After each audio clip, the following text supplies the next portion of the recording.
أغنى 6 أشخاص في العالم وإزاي جابوا فلوسهم، وكلهم رجالة. أكبر ثروات في العالم.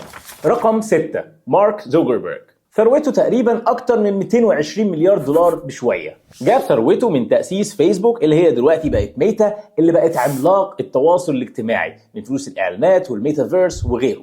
رقم 5 سيرجي برين، ثروته حوالي من 255 ل 260 مليار دولار. جاب ثروته من تأسيسه لشركة جوجل، ويبقى من أكبر المساهمين في ألفابت حاليا. وفلوسه دي طبعا معتمدة على أرباح محرك البحث، السيرش انجن، الاي اي، الكلاود، وحاجات تانية كتير داخلة فيها ألفابت دلوقتي.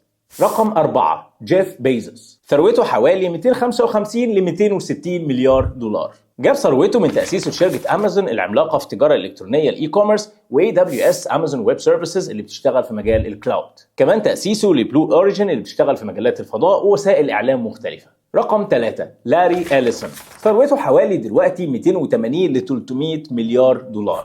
جاب ثروته من تأسيسه لشركة أوراكل اللي بتشتغل في قواعد البيانات وخدمات الكلاود اللي بتتحكم في البنية التحتية لكل الشركات الكبيرة.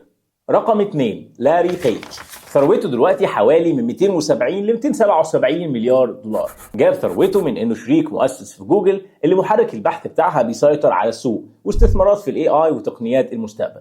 رقم 1 ايلون ماسك نمبر 1، ثروته دلوقتي حوالي 720 ل 730 مليار دولار، حاجة كده يعني على القد. ايلون ماسك جاب فلوسه طبعا من مصادر مختلفة، اللي اهمها تسلا اللي بالمناسبة مش هو المؤسس بتاعها زي ما ناس كتير فاكرة، وشركة سبيس اكس اللي هتعمل IPO او اكتتاب السنة دي، وعنده استثمارات مختلفة في الاي اي والرينيوبل انرجي والموبيليتي او النقل السريع، وبسبب نمو شركاته الكبيرة بقى اغنى شخص في العالم. يا ترى انت مقتنع ان فعلا الناس دي عندها الفلوس دي، ولا كله حبر على ورق؟